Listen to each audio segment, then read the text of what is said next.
Conversations with halos is kind of tilted. The foundation is strong because Jehovah built it. You can feel the spirit and positive energy. Questions asked comfortably like you're talking with family. Get ready to settle in. Wait for the show to begin. Invite a couple of friends. It's time for Unhinged.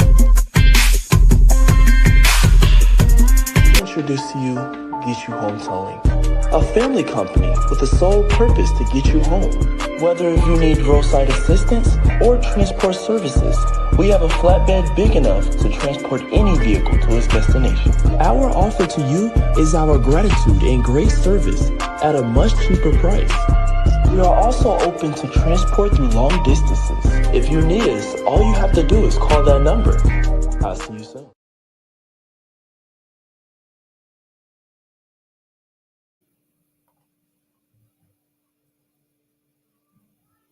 How y'all doing? Y'all all right? I mean, what's really going on? Thank you so much for tuning in. You've tuned in to Unhinged Live. I'm your host, Nikita Tilted Halo Hansford, and I'm sitting alongside my good girlfriend, Karen Sims Harrell of Twisted Threads, LLC. And baby, we've got a great show in store for you all tonight. But before we get into it, I want to go ahead and say hola, hello, welcome, and thank you to each and every one of you who are joining us on the replay. We hope you enjoy tonight's conversation. And judging from the energy coming from our guest who's waiting for us backstage right now, this show is going to be filled with shenanigans. All right. So before we get into it, of course, we're going to do things a little bit differently on tonight. I want to go ahead and ask my good girlfriend, Karen Sims Harrell, how you doing, sis? How you doing?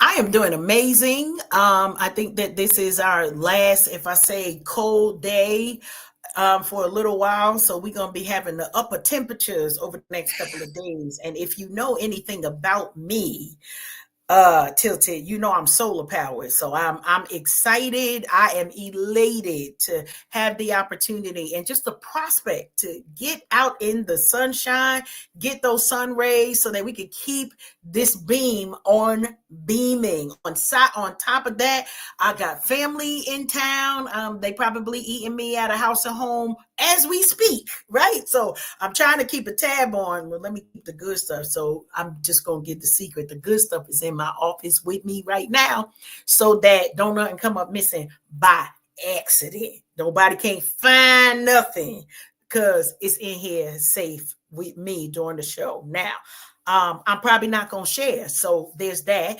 I told y'all earlier in another live that I was working on kindness, but we didn't get to the sharing part for my stuff yet, but it's safe and sound in here with me.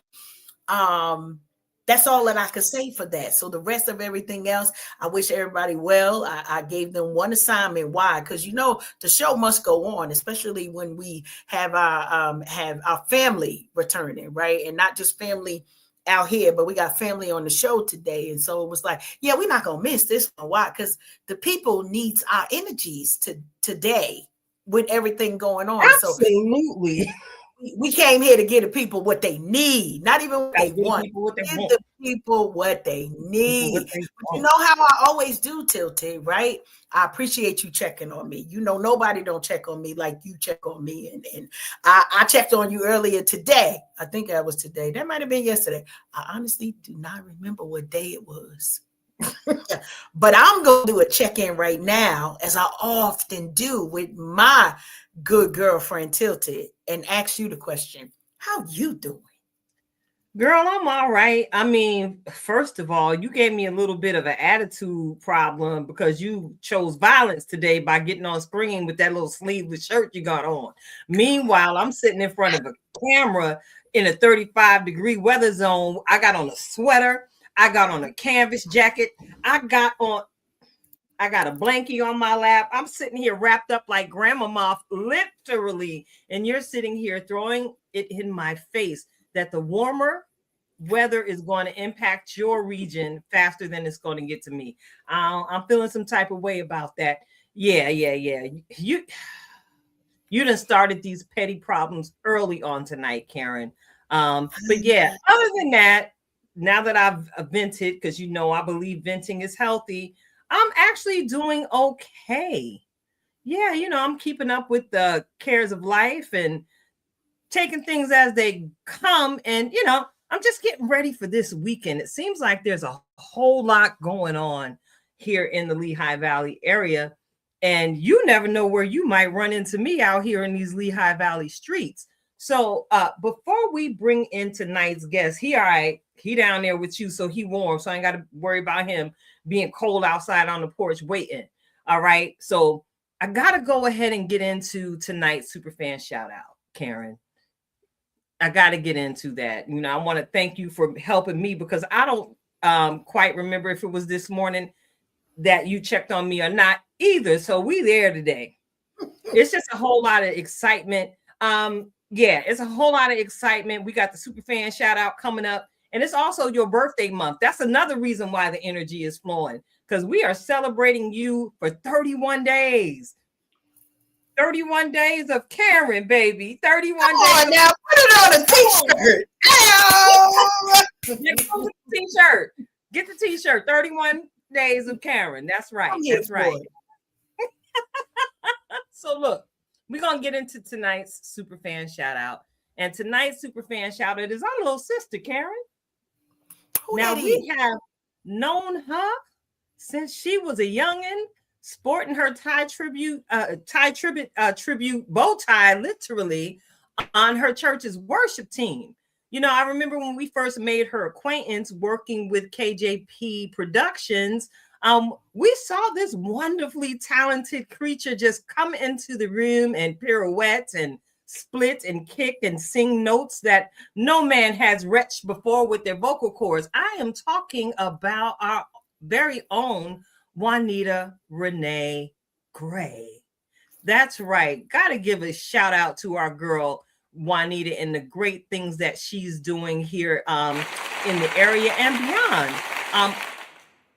That's right. Clap it up for our sister. Clap it up, because she absolutely deserves every single flower that's coming her way. So check it out. She and our other sister, Veronica Cummings, are co-producing and directing the upcoming family reunion production that's going to be taking place here in the Lehigh Valley area at the Civic Theater of Allentown. So check it out, y'all. We're going to put some little information out here so y'all can see that it's going to be a whole lot of people over there at the cookout.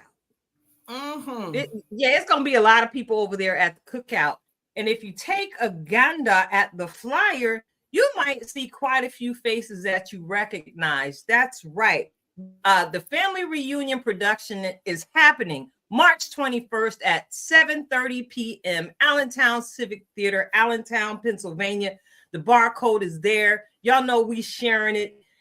We've got singers, we've got poets, we've got dancers, we've got a live band, and baby, we got one of the best DJs in the area on the ones and twos. I'm talking about Raga. That's right. DJ Raga Dawn, our brother, our Interstar brother, will be on the ones and twos rocking it out tonight. That night, I'm sorry. And check this one out. Though it's not on that particular flyer, you know, our brother Corey Brown is the music director. I saw. Yes. The maestro himself is going to be killing it on the keys. Come on. All right. And you can only imagine my excitement, Karen, when I walked into the theater and there he was, as humble as can be. Yes. We already know how he's going to set those keys ablaze and give the people what they need at the family reunion. Yes. Listen, I don't want to sing it because, you know, YouTube got at us last week for. They got rules.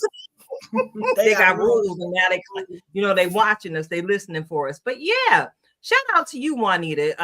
It's been a pleasure watching you grow into the woman that you are becoming, because you have not yet arrived.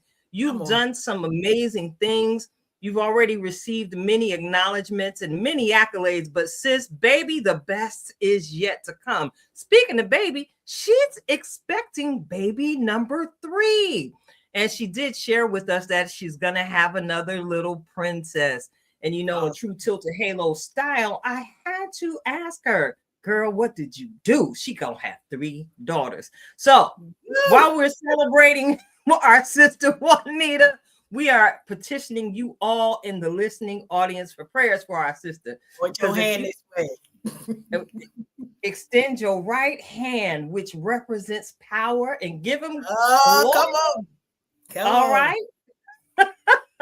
Now, you know, Tilted, I'm gonna put my church finger up because it's I gotta speak a little on the interlude that I know you are expecting with the Corey Brown. So I'm gonna say that, you know, when I saw the version of Flyers and I saw your picture and I said, oh, there go my bestie, she doing it out there in those Lehigh Valley streets. And then I saw the Mr. Corey Brown, and you know, because it's been about 10 years since he and I, literally 10 years, we worked together. I believe in 2015 was the last time that, or 2016 that Corey and I actually worked together on stage was 2015. And I got happy for you. Now, that only happens when you know the connections of the individuals and the combunction junction that's about to happen, not just with you and Corey, but with V and Corey, with Juanita and Corey, with Hassan and Corey. Listen, I promise you, I spent probably about 2 days with the question, how can I get in the room? So here's the solution.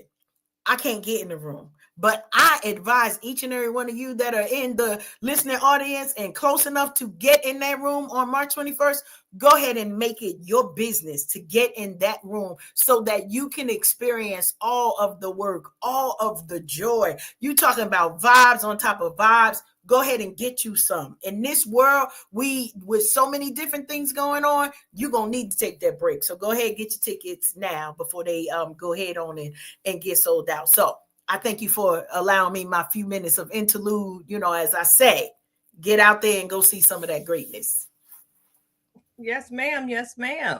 So check it out.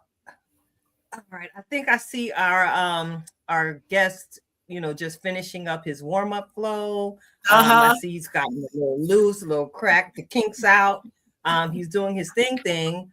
I mean, not for nothing. He got this chain around his neck, y'all. He needs to do some exercises. That thing looked like it got a little bit of weight on it.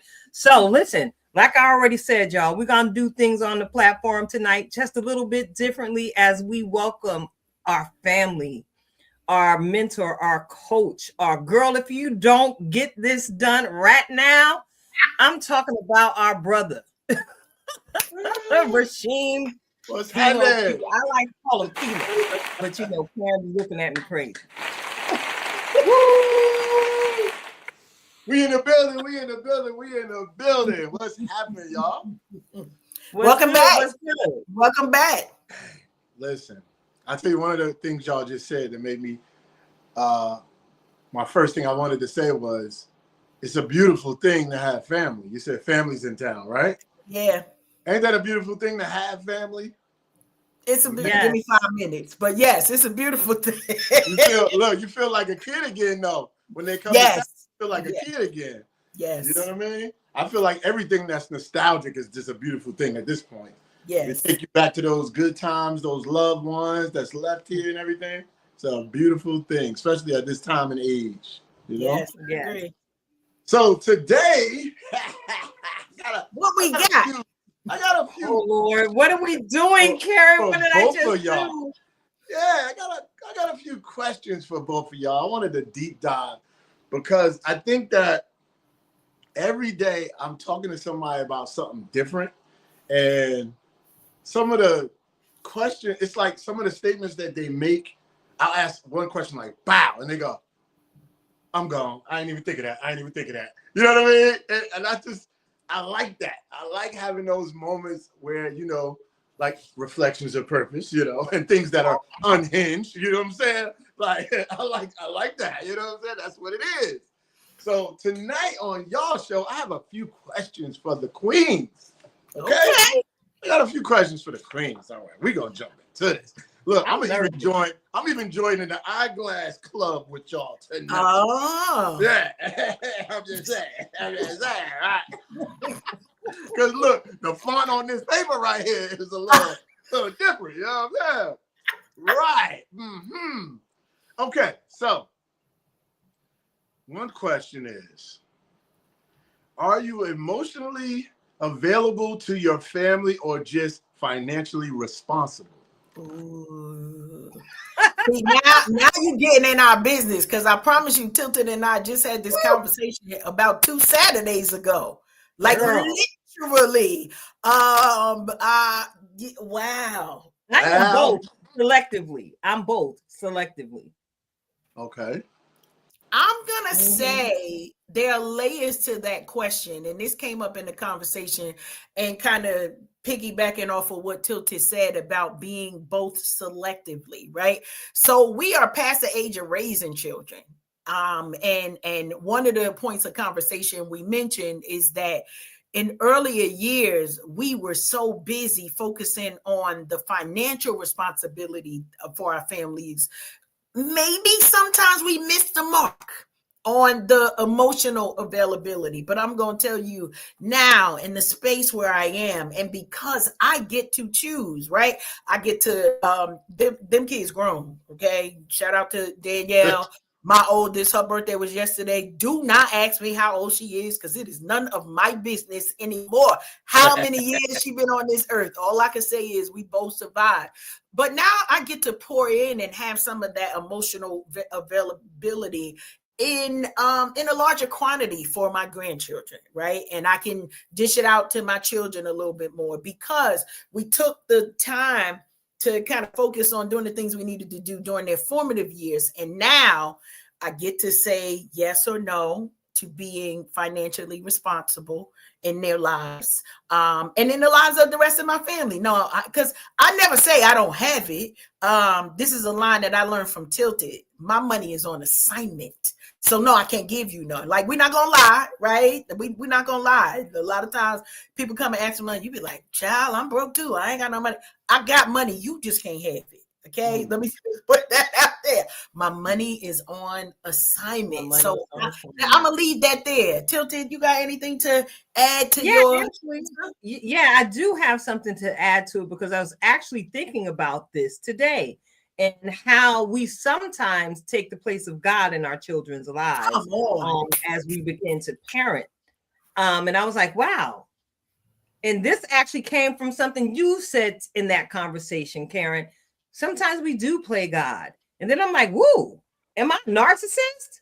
No, that's not it. We've just been in the habit of taking care of what God entrusted us with so well that it's sometimes hard to separate the responsibility financially and emotionally. They muddy together because we just naturally love our children the way we do. So now I moved into the position of, okay, now I got to move out and be like God in my children's life. We call on him when we need him, right? And that relationship develops over time. Sometimes we got to give our kids space, especially with them being adults. Sometimes we've got to give them the space to say and come to us when they need to really tap into what it is they know we have to offer, as opposed to just volunteering what we know, and trying to impose what we think they need, to get the help or to change the situation that they're standing in. That's kind of like the way God has handled us individually. You know, if we don't acknowledge him in all of our ways, meaning our good, our bad, and our ugly, if we don't acknowledge him and all of that, is it fair for us to go to God only when we need something? True that. So yeah, that's I'm gonna end it on that. Huh? I said, wow. That was a good first question. Wow. Yes, it was. Thank you. Here's another question. We're gonna move on. We're gonna go deeper. Tell the world what it feels like to be a Black woman. All my life I had to fight. I had to fight my brothers. I had to fight my uncles. A black child ain't safe in a. Let me stop.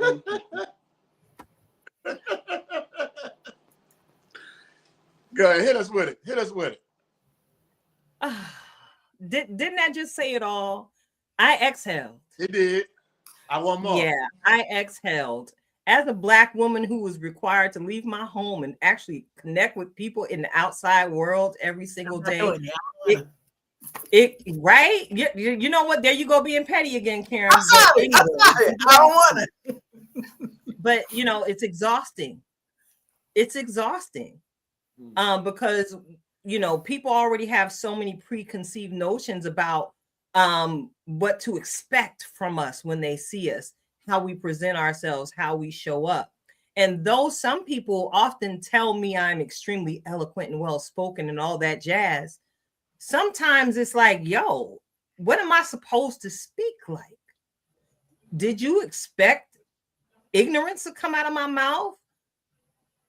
What's that about? That's exhausting. Even though I'm just being who I am, if I step outside of that, people don't know how to take me just being regular old Keita, and Keita is lit. I'm the bomb. When I step outside of, you know, having to be that person instructing or teaching or, you know, that girl. Right. What is the expectation and why? That can be tiring, man. Yeah. You know, not to be allowed to be 100% of yourself. I do my best not to code switch, and I really don't. You know, I use the broken English in the office. I don't even care. But it's like, how many instances do I really truly get to do that? Sis be tired. Sis be tired. I love this question. What is it like to be a Black woman? I don't like calling myself Black girl magic because I'm not magical, although there may be certain things that are a little mystical. Maybe you don't understand. But and you know, Rasheem, this came from a conversation that you and I had, and it was me saying, it's not an ego thing. I am dope. Right? Like, I'm a high level of dopeness, but I'm also the blueprint. And I don't mean me, Karen. I mean us as Black women. We are the blueprint from a lot of things in the world, but the world is not used to our voices. They're not used to our style. They're not used to our grace. They're not even used to the way that we love, right? We hear songs about grandma's hands, right? They used to do this, they used to do that. Well, guess what? Mimi's hands is still doing some things, but we understand that, you know, biblically, and my dad used to say this all the time, don't throw your pearl to swine. And it's not to say that people are not worth it, but some of y'all not. I can't say it another way. There is brilliance that we bring when we step into the room. But here's the thing. As I second what my sister has said, it is tiring because we don't often get fortified. We don't often get the opportunities to be poured back into in the way that we can receive it, right? So we hear people talking about love language. What is your replenishment language that you're able to say, all right, listen, I poured out as a Black woman. I done did my Wonder Woman swirl. I did all of the things. Now I'm going to put my, I don't know if it's Linda Carter. We're going to find a Black version, Diane Carroll version down, and not be the superhero right now. You hear many Black women talking about, we want the soft life. I say it often. I'm not signing up for struggle. I know that it comes and we will handle it. Do not sign me up for struggle. Now, I recognize that I'm one of God's strongest soldiers. I get it. But me and the Lord talk about, Lord, if you could skip me with this one, I appreciate it. Because, you know, I had did the last 10 hard ones. So if I could just get one soft one, I really appreciate that. To be a Black woman sometimes is to be underappreciated. But you know what we do? Find you a Black woman, right? And you doing something fly. What they gonna give you? Extra energy. You looking fly, what we say? Shoes. Okay, shoes. Come through hair. Okay, hair. Yes, dress. We coming through and we fortifying the nation. So when I say we're the blueprint because we are dope, we don't keep our dopeness to ourselves. We gonna lift you up in a way that you didn't even know. Somebody gonna be like, shoes? She talking to me? My shoes? And then they skipping and hopping all the day long because can't nobody do it quite like us right now. It's a lot of dope people in the world. We're not taking that from y'all, but we have to be able to be celebrated and replenished so that we can bring more greatness in the world. But love that question, sir. Okay, I got another one. He full of them. So what is the ultimate form of appreciation shown to you? Ooh. Thank you. Thank you. Just to hear thank you. Just the word thank you. I'm gonna say this. This is I don't hear it enough. Okay. I do too much and I don't hear thank you enough. I'm gonna agree with this, and I'm gonna say something else, right? I'm focusing on that replenishing area. Give me a moment to rebuild, to recharge. And a lot of times I think Tilted and I are this way. I'm a hugger because it's how I literally, like, my superpower is recharged when somebody hugs me. So my grandkids know I'm hugging you whether you like it or not, right? Like, and I know, they're huggers. They want to hug me. This is not a, weird situation where it's like, no, don't touch me.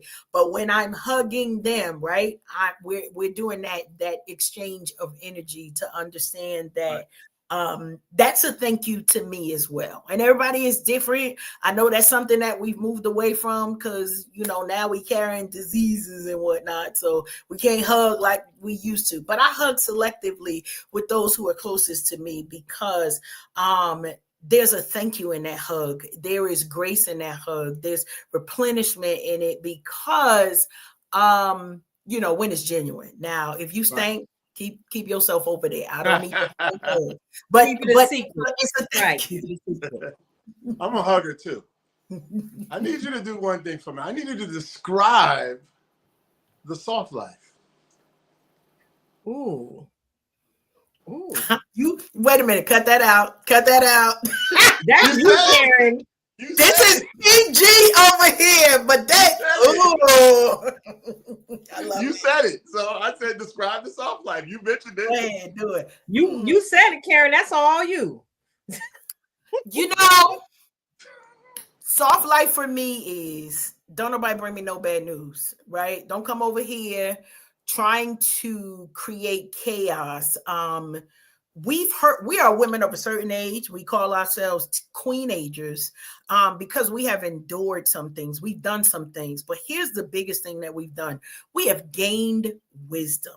And so don't come over here with them little teenager antics. Don't come over here with situations that's going to cause me a headache. Don't come over here with stuff that's going to cause me to get out of my big queen chair because now I got to come down there and deal with you. Soft life for me is a place where thank yous live, where grace lives, where love leads, right? And where wisdom is aplenty. Because when we are wise, we learn that there are multiple ways to do things, but we don't have to choose the struggle, right? I said that to you earlier. Pick one struggle. Pick one struggle. We're not struggling in every area of our life, right? So if I got a struggle in the marriage, that means my money is good, my mind is straight, my job is doing good. If the kids acting crazy, listen, y'all not bringing all that struggle over here. So soft life to me is I've done the work to not only be a soft place for folks to land, but to also find a soft place to land, whether life gets hard or not. So I don't know if that's like the actual definition of it, but I see that as a soft life, right? Don't bring me no bad news. Don't bring me in my Mary J. Blige and my MJB voice, no more drama, right? We here for the good vibes and to be able to share love, not anguish or hurt. So yeah, that's my thought. Soft life. It's not about money. It's about if a person could spend $50 on you and not buy flowers or dinner, what can they buy for you? You know, it's funny. Probably 2 years ago, I gave this assignment to my husband, and this was before he was my husband, because I learned some things. That's all we're gonna say. His assignment, and it was during my birthday. It was in February, and I said, for 60 days, you have to show me appreciation, and you can't spend a dime. You can't spend. Listen, when I go hard, y'all know. Now, listen. 10 minutes after I said it, I realized my birthday month was in it, so we needed a repeat. He's like, "You said it. You said it. Wait a minute. But I said it, and I stuck to it. He gave a reprieve for the birthday, but this is the thing, right? We are so used to people. We're so used to equating love with dollars. We're so used to equating care with what somebody spends that we forget the assignment of love is free. It's free to love me. That means take me on a trip to the park, right? Like, don't give me the money. Spend the money on some gas so we can get somewhere. Take me to the water, right? Always the number one answer, because those who know that's where the exchange happens for me. But take me to the water. Show me what you think about me. So in that time, he wrote me a letter. It's somewhere in here. I found it a year ago. He wrote me a letter about what his thoughts were for me. It was small things. But some of us have to be trained in the area because we are used to, well, if I love this woman, I gotta spend this, spend that. Also realize, for those of you who don't know, he done already bought the diamonds, right? We bought the diamonds, we bought the car. So now you either gonna go bigger. I don't know where we're gonna go from that, but I'm gonna test them. Or do you break it down and say, my love language, and this is for real, my love language are words of affirmation.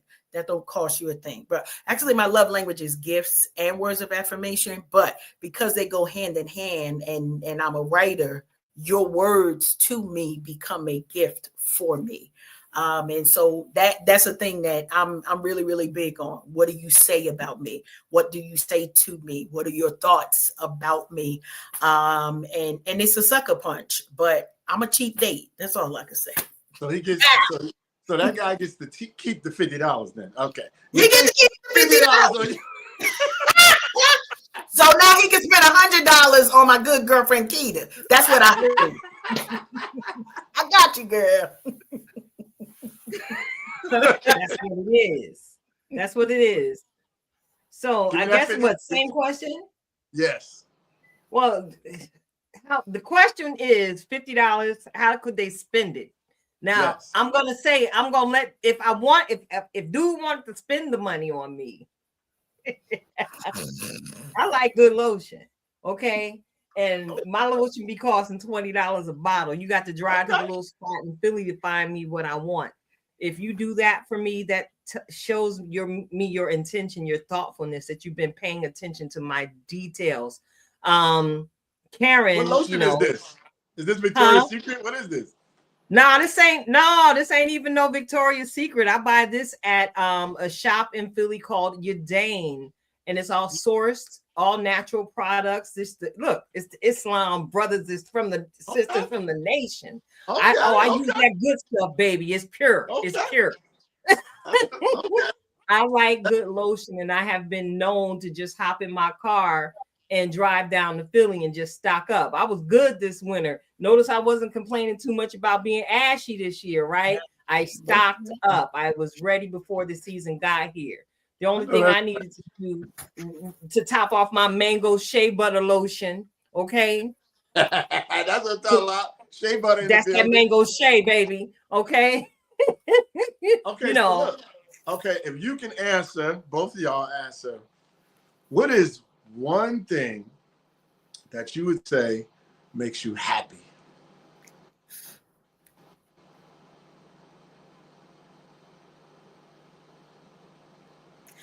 I'll go. Sitting by the water. just sitting there. There is something, and I'll say it's magical, but it is ingrained in me. I talk about it, the exchange. Don't talk to me. You ain't got to say nothing to me. Let me sit at the water and wander in the awe of the water. Like there's something that happens to me there. I'm a even nicer version of myself, Sheen. That's all I can say for that. I am sweet. I am the softest version of me. You I'm watered down. I'm literally watered down. I promise you, I Lord, she am. done turned herself into some Coke 45. Lord. I'm watered down, but because I'm a person who, first of all, I'm a Pisces. I'm a Pisces. I'm a water sign, so it is me going back to my roots and what I know for myself at that water. And so, yeah, I'm rarely. It was yeah. I'm rarely not happy at the water. Like it is one of my happiest places because I know. I just have a fullness of who I am there. And then me makes me happy, right? Like the awe of what God is showing me about me, through me, for me makes me happy in that space. So thank you. Okay. I actually like silence. Silence speaks volumes to me.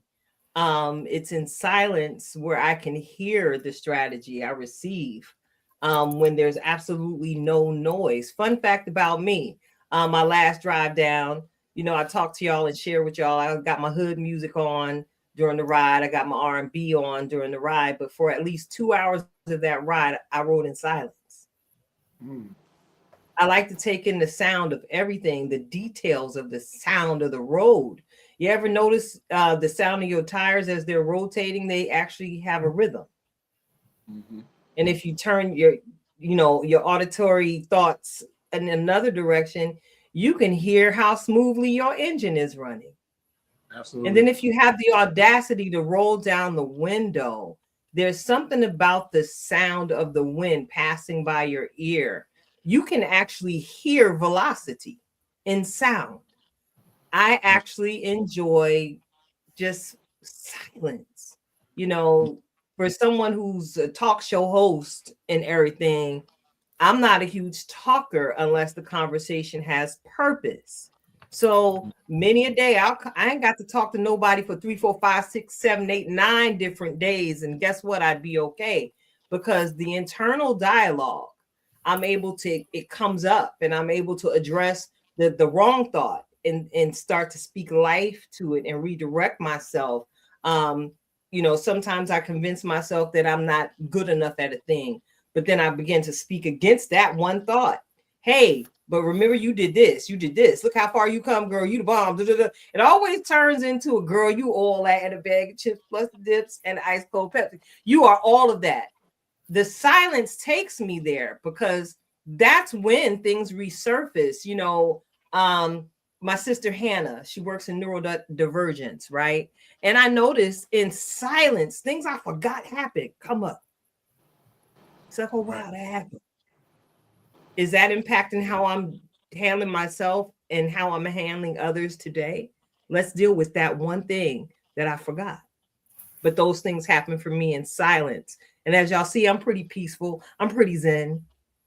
Yeah, that's me. Love it. Love it. All right, I got another question. No, we getting deep. We getting deep up in here. Let's go. Let's go. Yeah, you guys, okay, you want to talk to us, huh? So Let's go. You got 20 of your ancestors, not related, people who have just been here for different purposes, inventors, people who was doing revolts, people who stood up for racism, and they were all just sitting in front of you and they all asked, so what do you do? What do you say to them?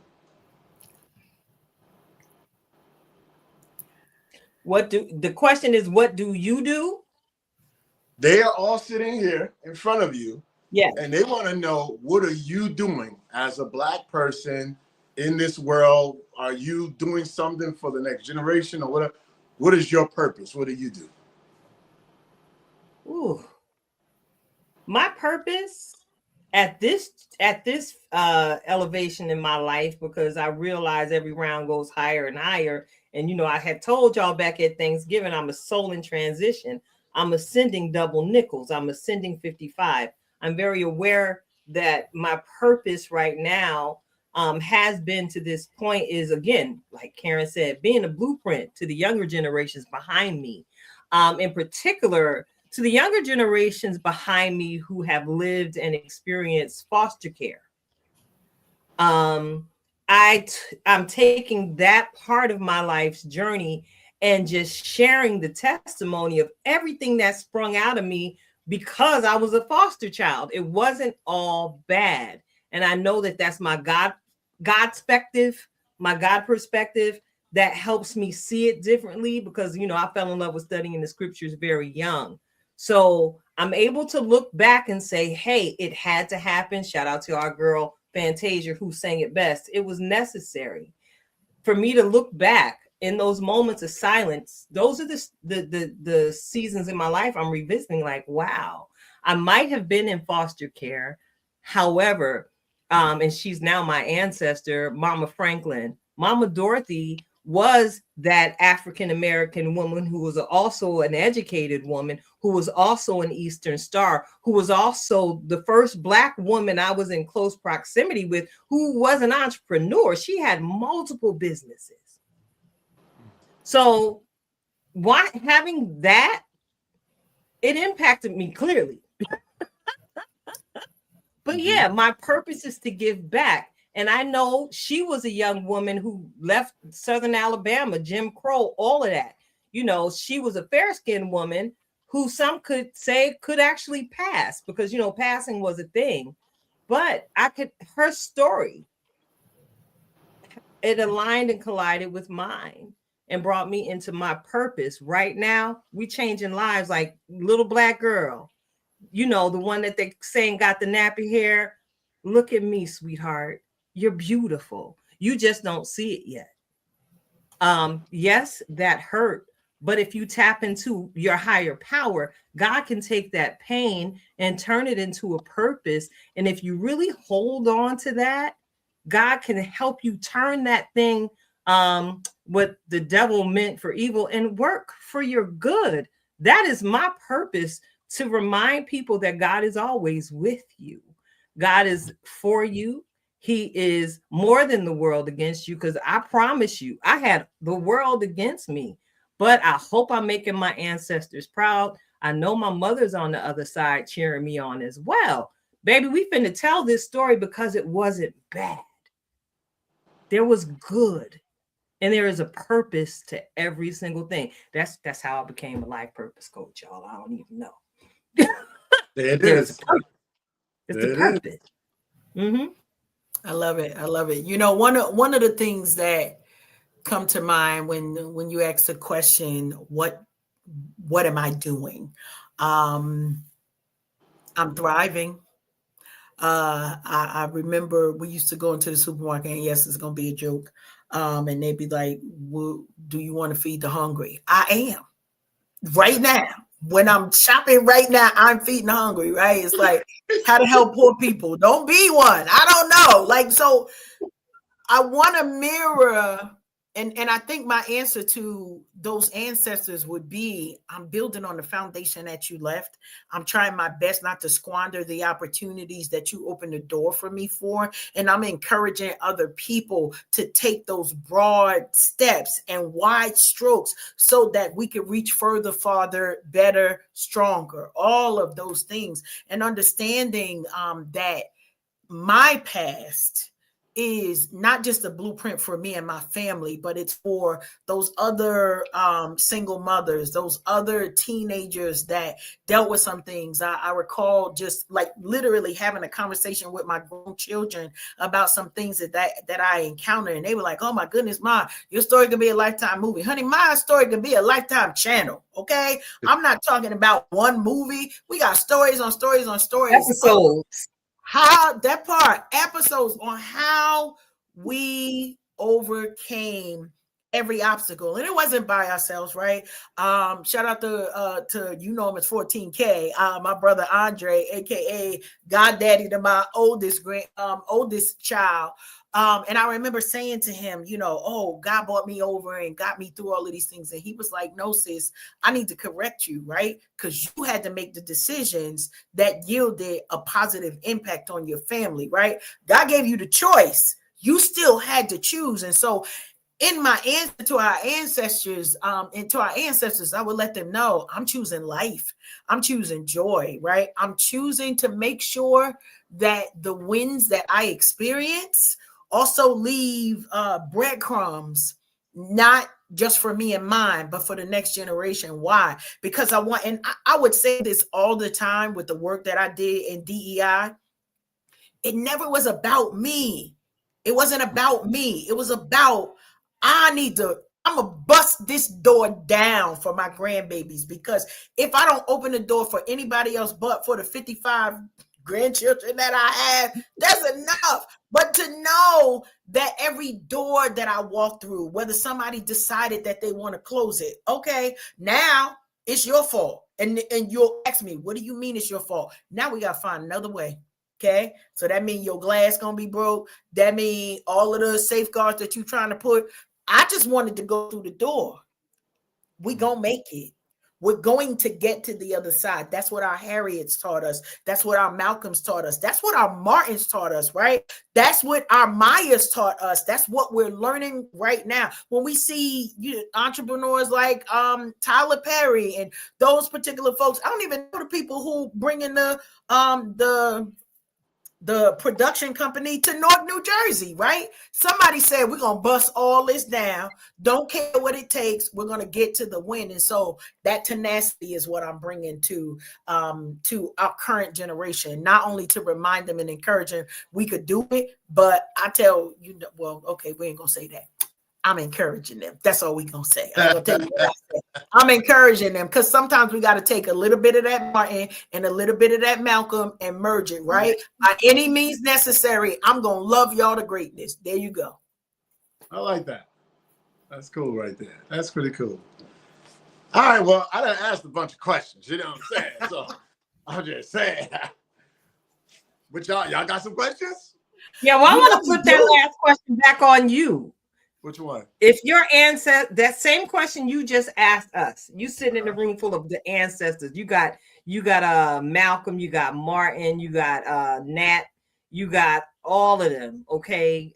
Alex Haley, even Picasso. I could speak to different genres of ancestors just to help broaden your answer, because I'm speaking to everything that comes up out of you.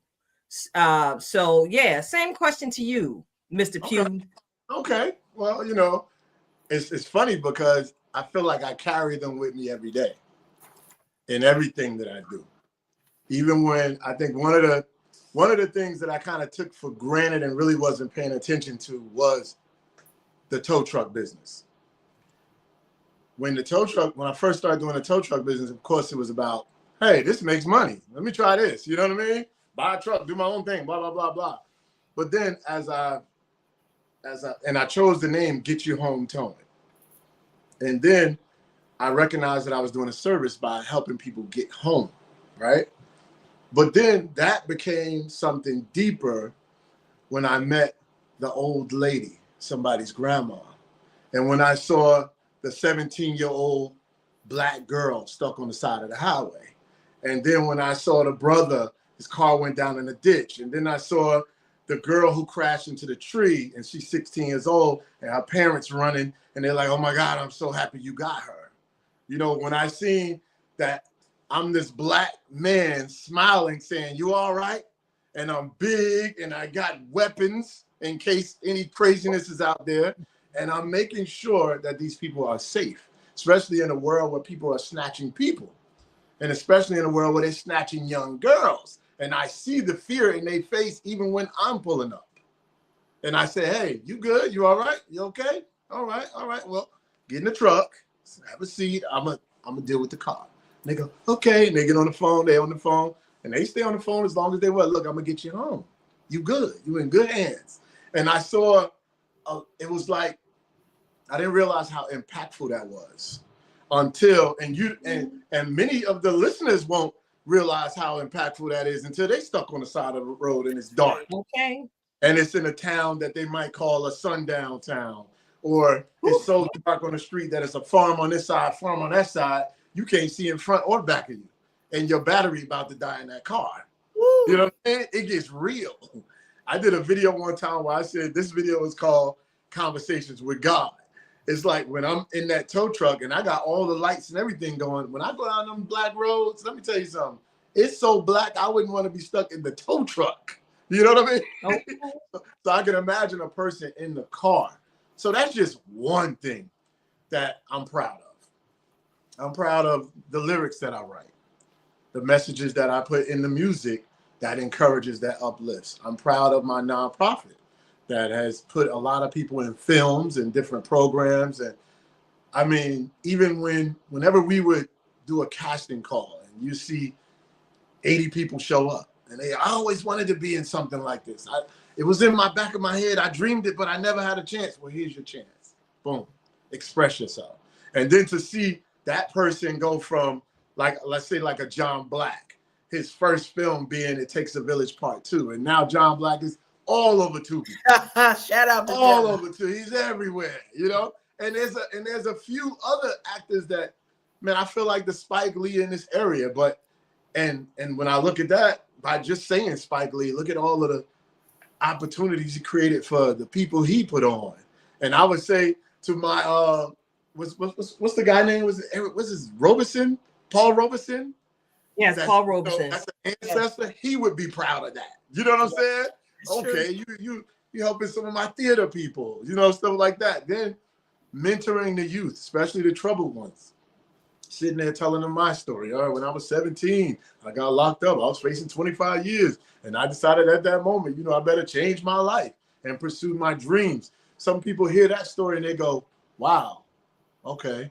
And they look at that and say, okay, you're successful. And I say, wait, I'm not successful until I finish raising these 4 boys and this daughter. You see what I'm saying? I'm still pouring out into them.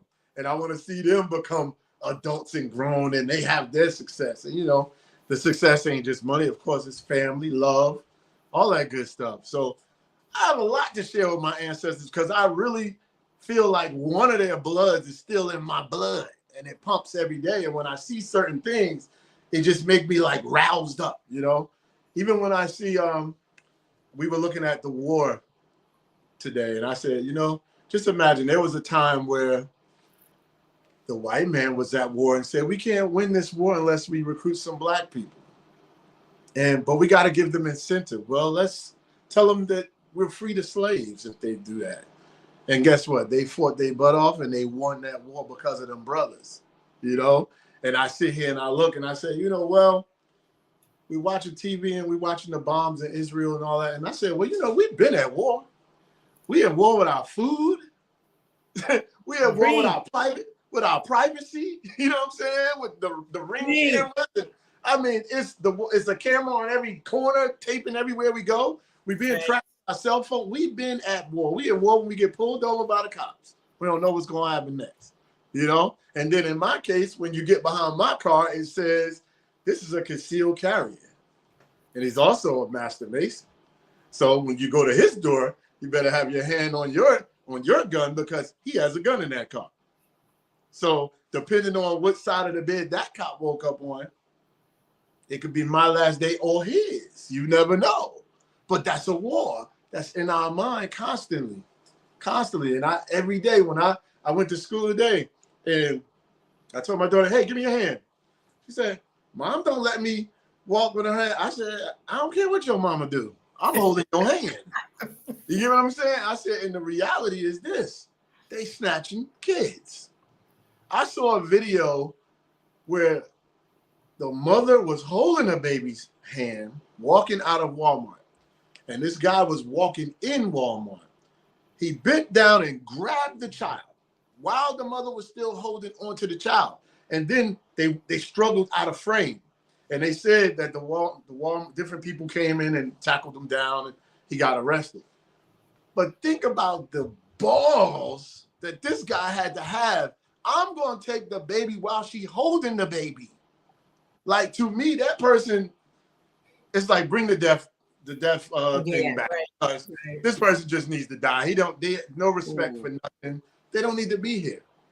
Why have so many people that don't value life alive? All right. Don't want to be here. Don't be here. You know what I'm saying? But don't try to make what you describe by the water as a beautiful place into a massacre place, into a place where people scared to go to the water because you out there shooting everybody on the beach. Right. I mean, like, come on, what we doing? You know? And then another thing is, I know I'm ranting, but I'm going in. That's the ancestors. I told y'all. So flow, brother, flow. You know, and it's a thing where I feel like there is no way on the planet Earth that we should be victims of anything anymore. If you're a victim today, you ain't paid attention. You haven't been paying attention. If you don't have a concealed license, guess what? You might have a felony. Get your daughter to get one. Get your son to get the cousin. Somebody get it. So when y'all in the car together, there's something to protect the life that God gave you. He gave you one. Don't let no fool out here just because they wake up on the wrong side or their money ain't right. They gonna take it out on everybody. No, not me. Not today. You know what I'm saying? We being victims, even in the workplace. If you're a victim in your workplace, you haven't paid attention. It is so many. It's this one girl. She comes online. What is her name? Her last name is the Hittens. And she always talks about, she comes on and she'd be like, Anichiwa, hello, and Assalamu alaikum. Did y'all know you can make $10,000 doing this in 30 days? And she keeps coming on YouTube and she keeps telling you all these different ways that you can make money. So yeah, it's nothing wrong with having a job. You want the job, keep the job. But if somebody disrespect you at that job, if somebody sexually assault you at that job, don't stay there. Get up out of there. You're going to survive. God provides. You know what I mean? Pay attention to all these different new ways that's coming up for you to make money and take advantage of them. We look at the young people. Young people, it's so funny because a lot of us older people in our 50s and older, we look at these young people and be like, they have no clue or whatever. But the reality is they see more opportunities than we saw, and they're going for it, and they have no worries about failing. And you have to admire that because they ain't worried. You worry more than them. You saying, well, how they gonna pay the rent at the end of the month? And you see them, they over there like, Friday. How you gonna pay your rent? Did you save your rent money? No. I was thinking I was gonna work about it. Yes, I'm about to DoorDash. And then they pay the rent with DoorDash. You was worrying for nothing. They done figured it out. You know what I mean? How to create that stress-free life, that soft life. Look, they $50. That sound like the party life. That sound like the party life. Yeah, that's a life of freedom for real. Right.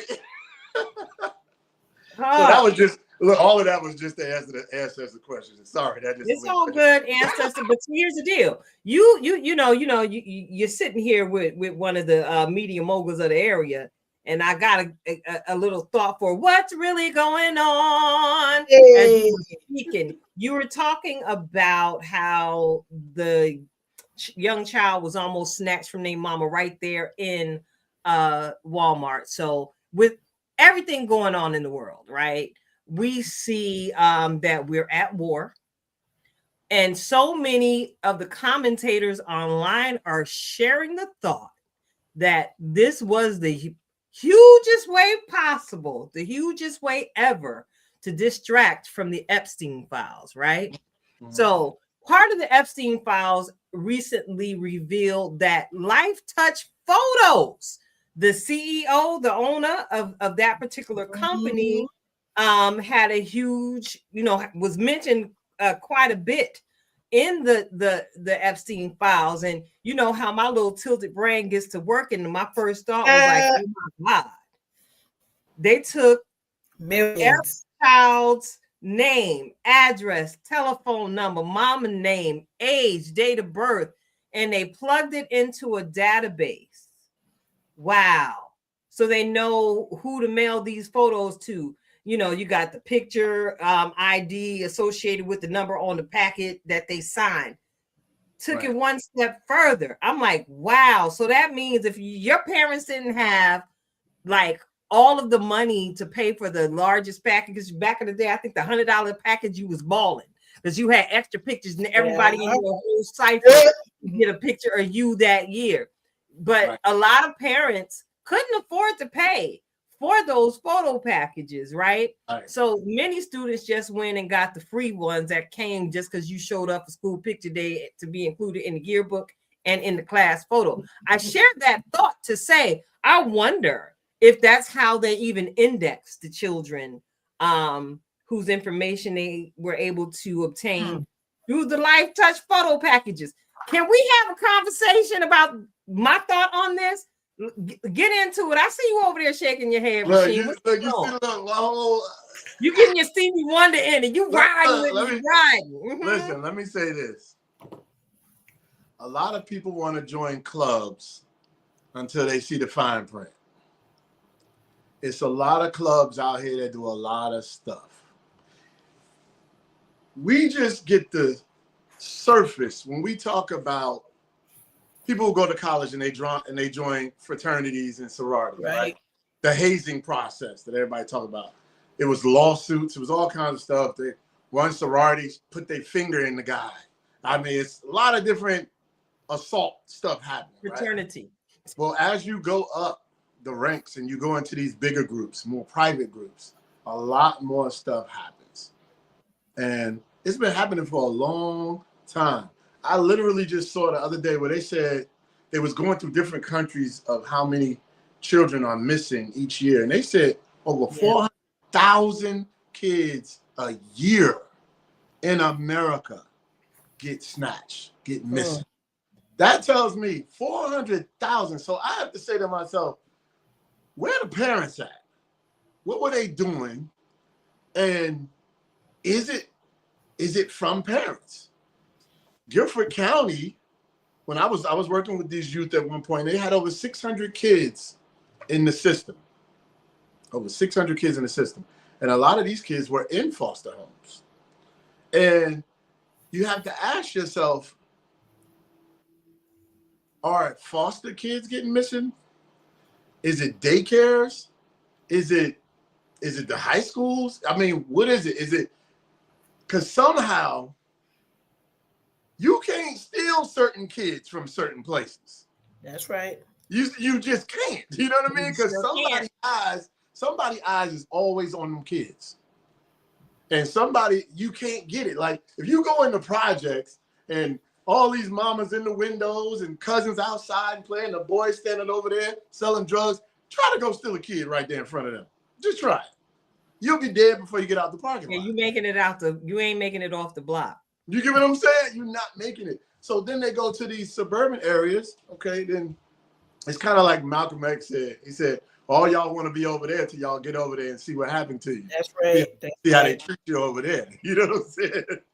And it's just one of those things where I made a post and I was angry because I saw that video. And I said on my post, I said, everybody go get a concealed license. And I said, if you see somebody trying to steal a kid, just shoot. That's all. Just shoot.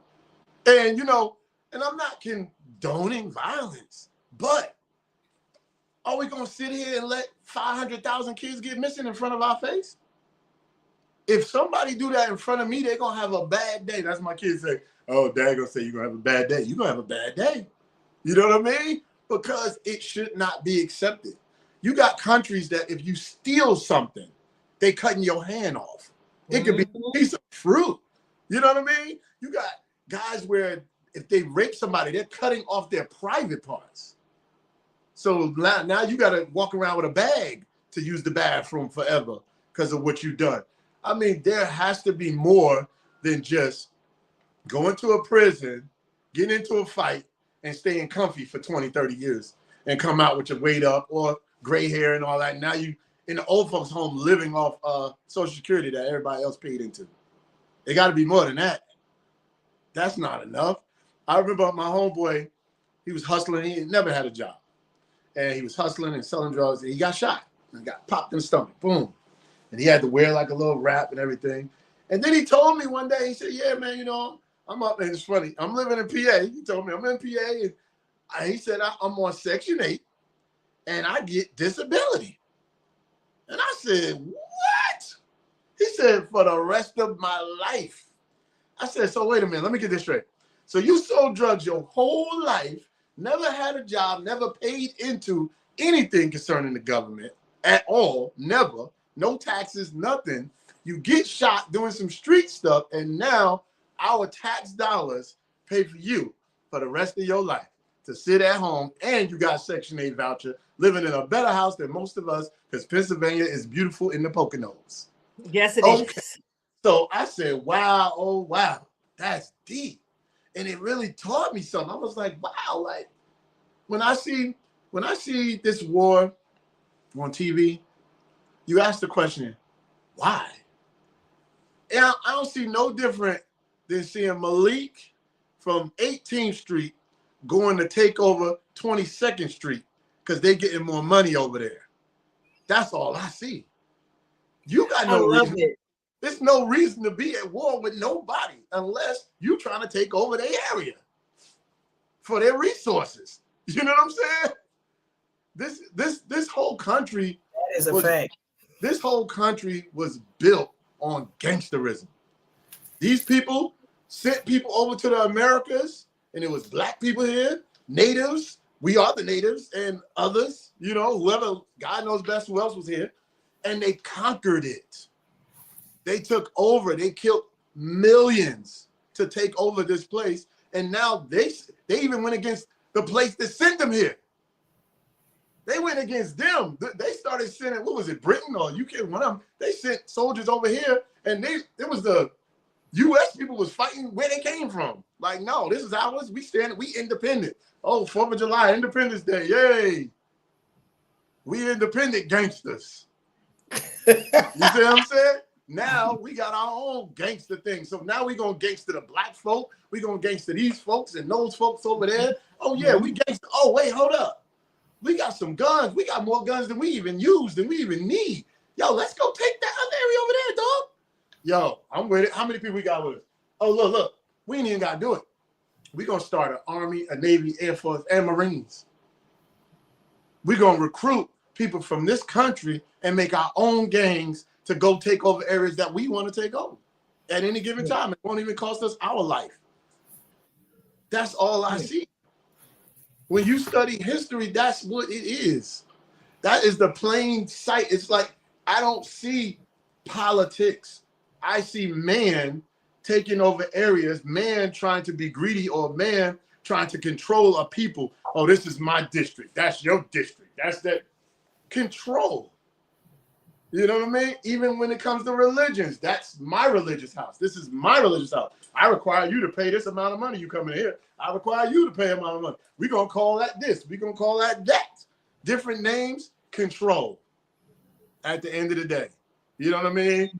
Like, look, my uncle said, well, I ain't going to say the N word, but he was just basically like, you know, an N is an N. It don't matter what he do. Don't matter what he type is. And you know, the N is ignorance. It's past any color. Not a color. Not a color. Not a color. And America is gangster. The eagle is gangster. The eagle is the highest flying bird that can see all things and swoop down so fast that the animal don't even see him coming, and grab him up and then drop him to kill him, and then come back and grab him while he's dead and go feed his family. The American way. The American way. According to Rasheem Pugh. It's gangster. You know what I'm saying? Woo! Gangsta America. Gangsta America. Gangsta America. And you know, the one thing you brought up, Rasheem, a lot of things, right? A lot of manipulation. Shout out to Girl Talk Nails. We love you, Marisol.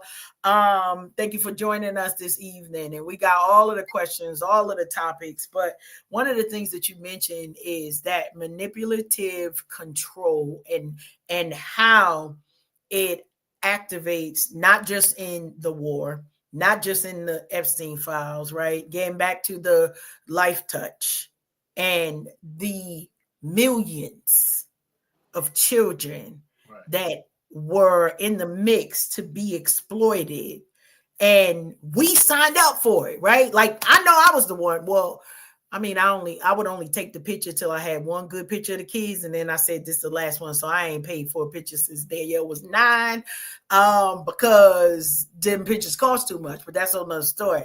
When we sent our kids to school to learn. We sent our kids to school under the premise that they were safe. Right.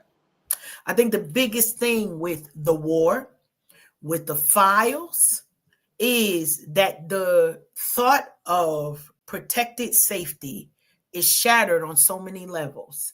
And the biggest, I think the biggest challenge with all of this and why people are going in a tailspin is, one, nobody wants anybody to know that they've been duped, right? Like, you could dupe me and it'd be between me and you. I'm gonna side eye you and be like, no, you can't have none of my cookies, or you can't have whatever shared thing.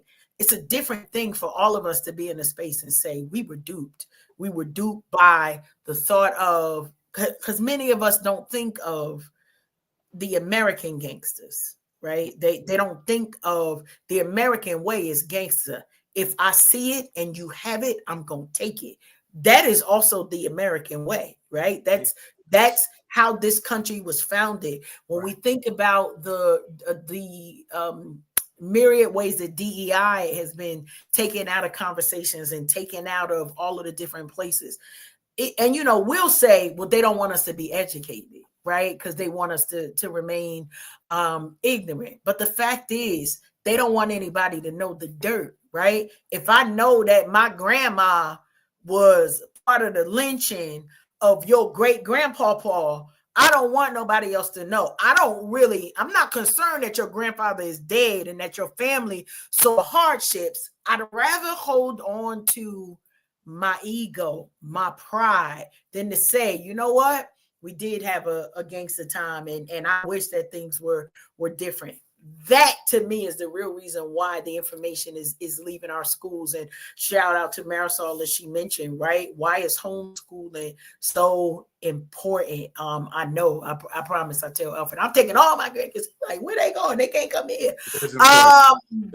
But thinking about why is homeschooling important, right?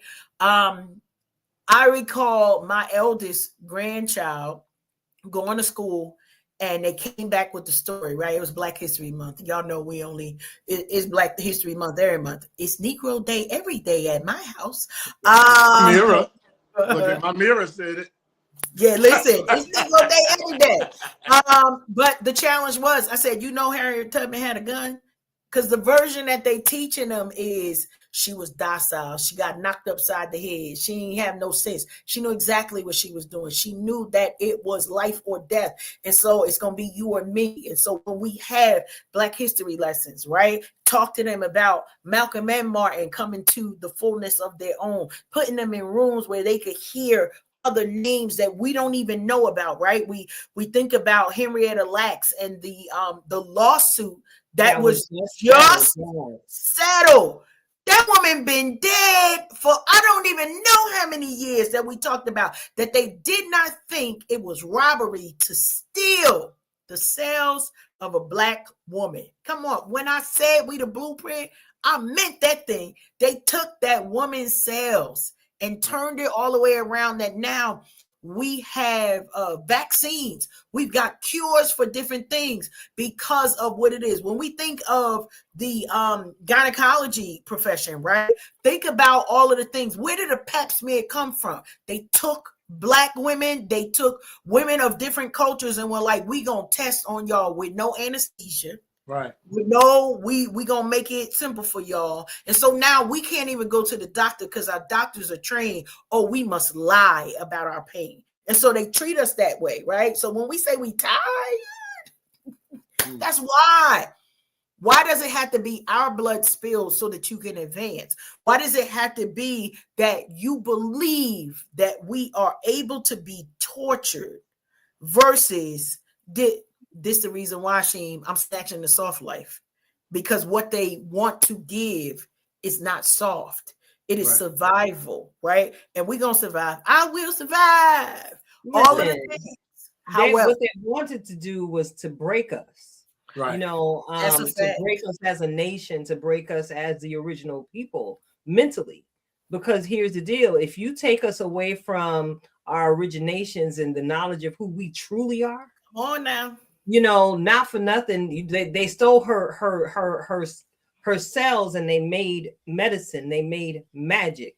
Baby, there's magic in the melanin and they know it. You know, one of the songs that I like to hum on one of my drives is one of Erykah Badu's On and On. And one of the lyrics is, those intellects don't believe in God, but they fear us just the same. So for us, it's like, we're living the fear of the Black man, fear of a Black planet every single day, because somebody in that upper room of power that sits down with the suppression plan and, you know, helps with its implementation has the knowledge that we really are the head and not the tail. We really are kings and queens outside of the ratchet foolishness that they tend to lean towards broadcasting on your major media airwaves. We really are the royal ones. We are the thought leaders of origination. Come on, mathematics. Right. And the crazy part is that's the proof that we are at war constantly. Constantly. And it is bigger than just Iran, Israel, and the divided states of America. And that's why we got the ancestors right here with us. In spirit, you know what I'm saying? In the blood. Ancestor strong. Ancestor strong. That's right. And no, for anybody who might be listening and be like, oh, they over there worshiping the ancestors. No, it's called ancestral veneration, baby. It's okay to acknowledge where you came from. Absolutely. It is okay. You know why? You know why it's great to acknowledge the people who came before you? Because there's so many people that tell you not to. Facts. There's power. Anytime somebody tell you don't do that, don't do this, don't do that, you have to question it. You know what I'm saying? You have to question it. And you know what's so funny, when you mentioned Harriet Tubman, something stood out to me when I thought about it. It was like she tried it the regular way. She did. Saved up her money to buy her freedom. And then here comes this Black man. And she thought love and her freedom was going to go together. And that Black man showed his Black hand side, stole her wealth. And she had to make a decision. I don't have that many more years to work to build that kind of money again. So I'm going to have to take this freedom that I want.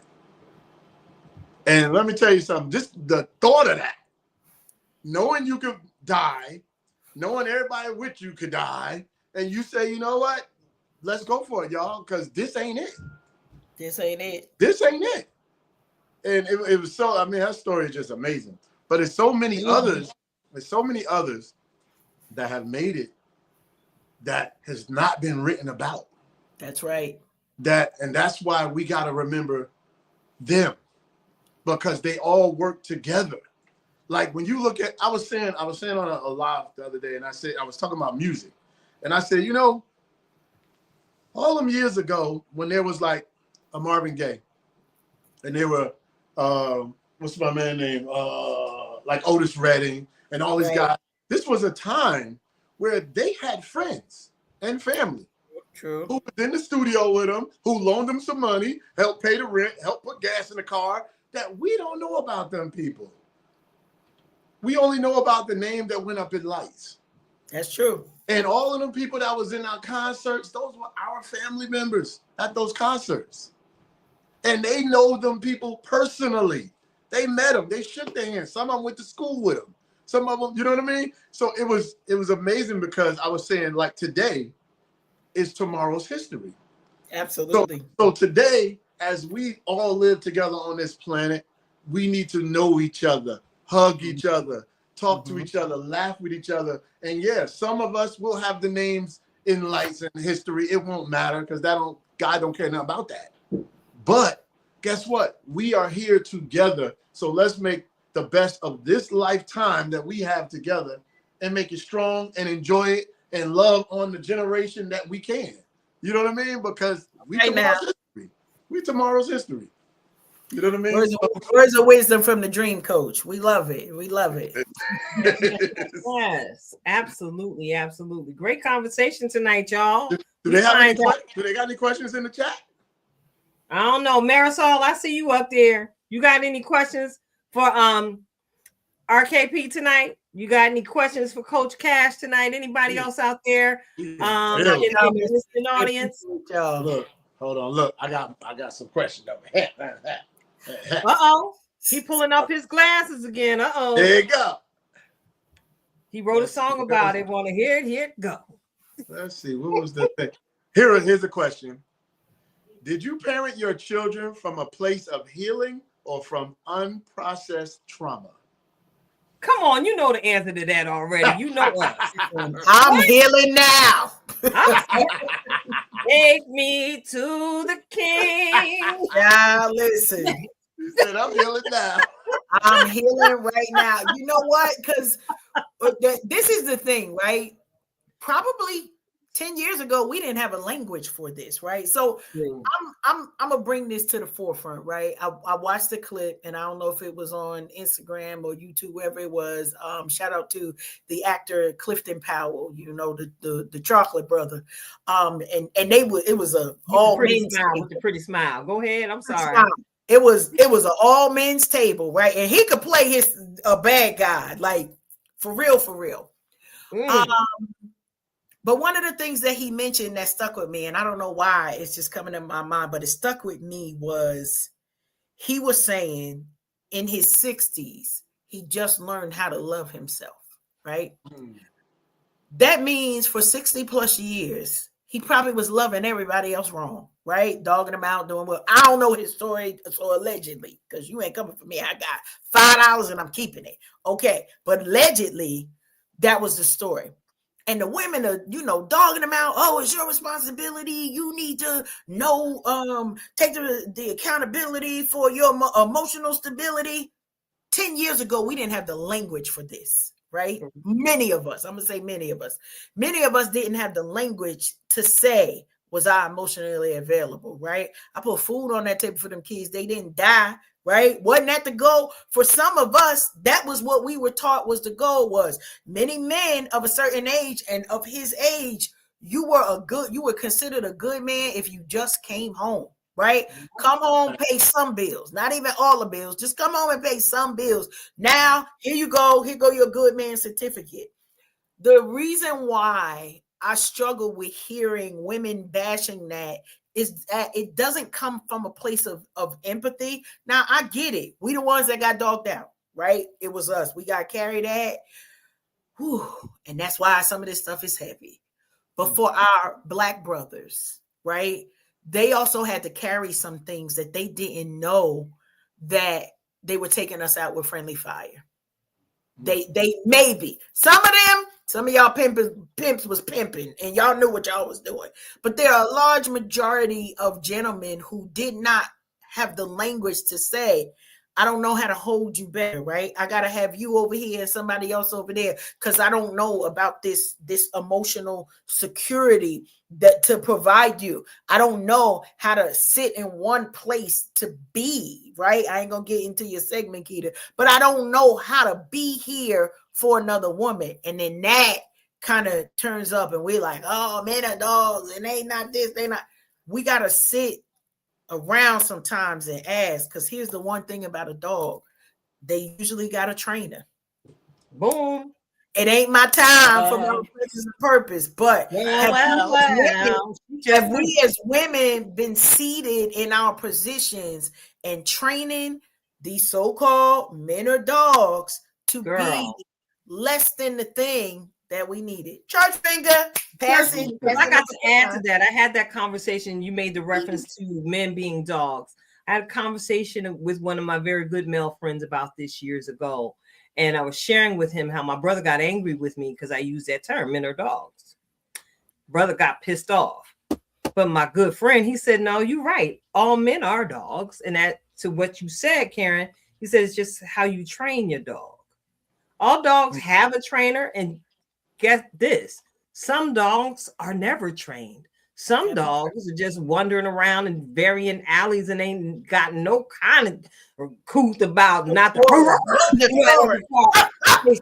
you know what I'm saying? Listen, not every dog has a trainer. So a lot of them don't know. I'm gonna put a spin on it. I'm gonna put a spin on it. What's up? When you're a young boy, 2 or 3, right? Your mama dress you up, make you look all nice. And all the girls, all the older women go, oh, look at him, so cute. He's so cute. And they're like, I know, right? He cute, little fine self, souping his head all up, right? So cute, girl. When he get big, he gonna be fun. Girl, he gonna be a problem when he get big. Girl, he gonna be there. Now, as this little boy start meeting other little boys, the little boys' conversations with each other are, man, don't no girls want you. You don't get no girls. You don't get no girls. And they set the stage as, if you don't have girls, plural, you're not even cool. If the girls ain't looking at you, oh, you got one girl? What is that? You're not that. So now you have mama who dressed and get the haircut every week and so sharp, 2 years old. Why? I don't know. You know what I mean? Braided all up, so greased up more than her head. He's so decked out. You get him locked into the looks and appearance. You got the friends saying, you got to be this, you got it. And then as you grow with that, from middle school, more girls, you ain't got no girls. High school, you ain't got no girls. So now you out of high school, you a player. Because you was trying to be so cool to your friends. You was trying to be, but. Oh, he was preaching in his swing. So good. He was getting it. But he don't come right back, I'm sure. He got to plug in something, I'm sure. Yes, but it's interesting enough.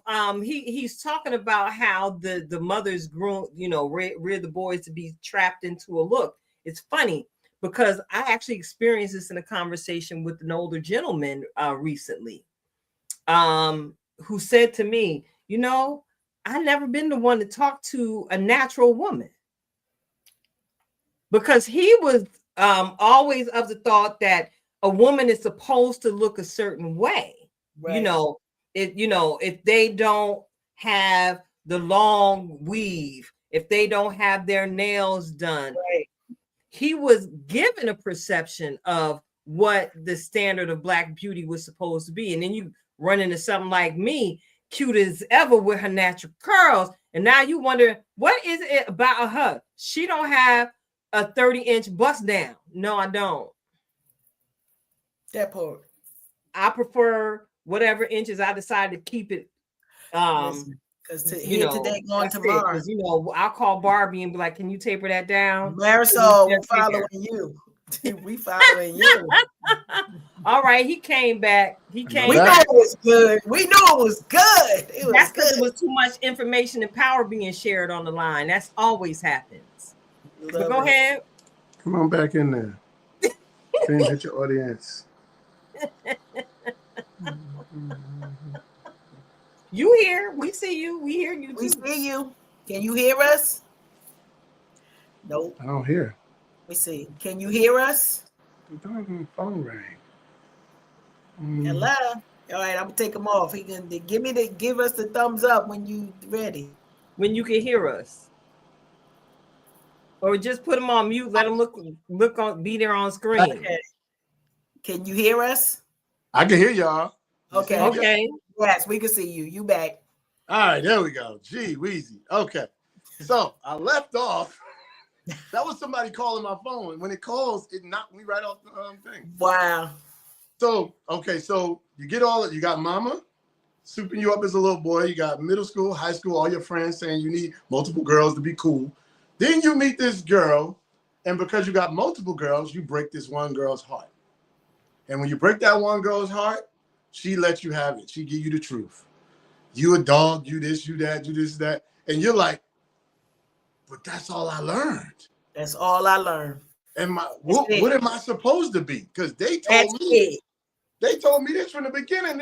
I had to be cool to have I followed the rule.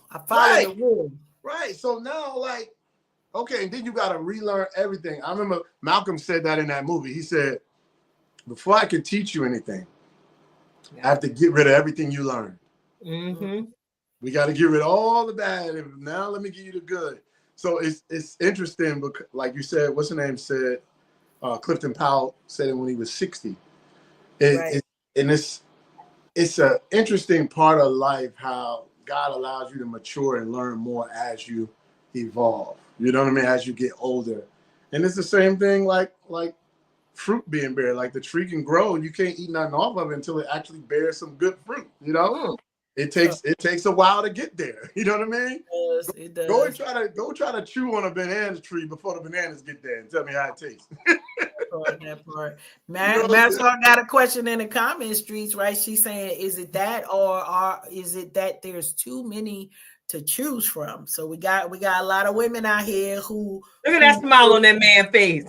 Who will perpetuate, right? Who will perpetuate what it is. So let me tell you something.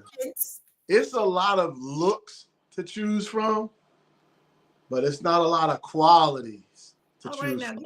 It's not a lot of people with great moral compasses, great appreciation for even having a man in a relationship. You know, you get the girls that been single for a long time and they have to take the garbage out, hang the pictures up, fix the leak, change the flat, and then they go, man, I wish I had a man. You know, they can appreciate some of the things that some women have right now, but they just don't just supposed to be what you're supposed to do, you know?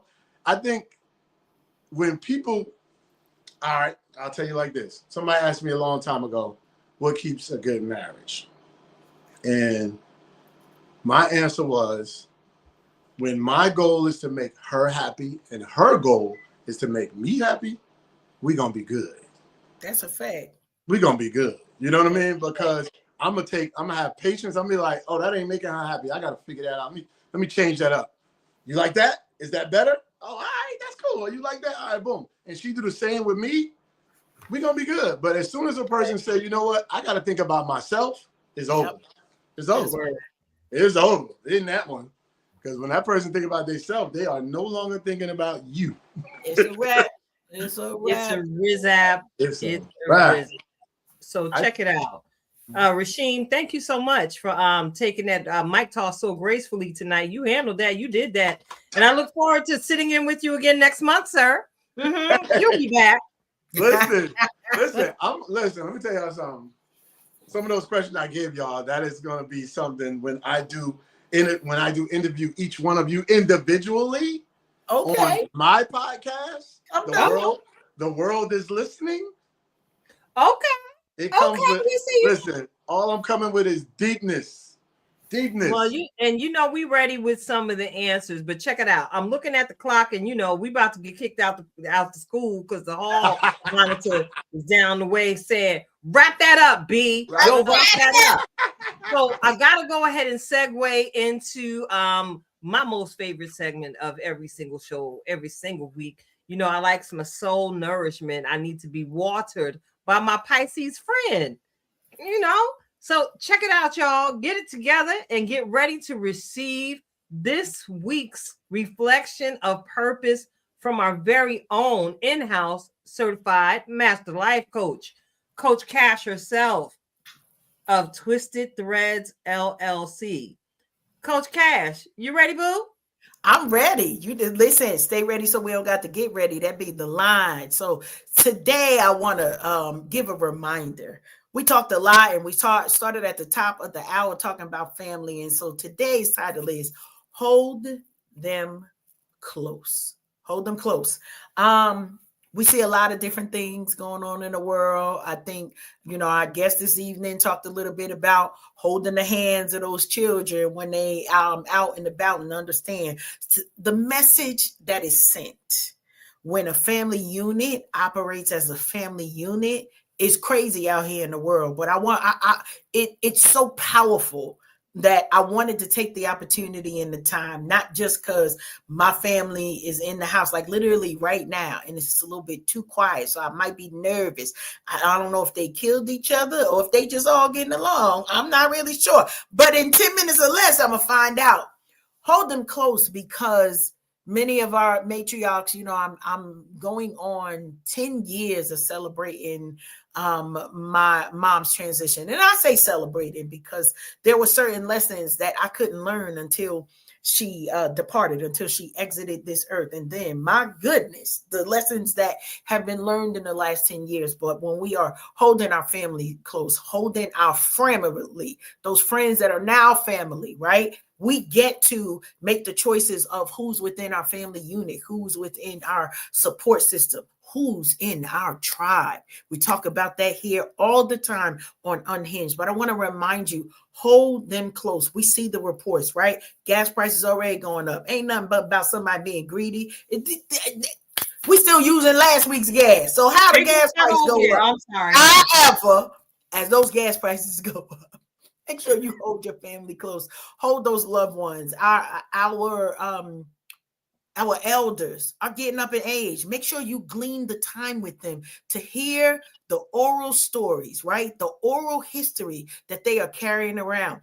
I found out some things today because it's still Black History Month. For those of y'all who don't know, 365 every day. Till this stuff wipe off, y'all gonna get all of me.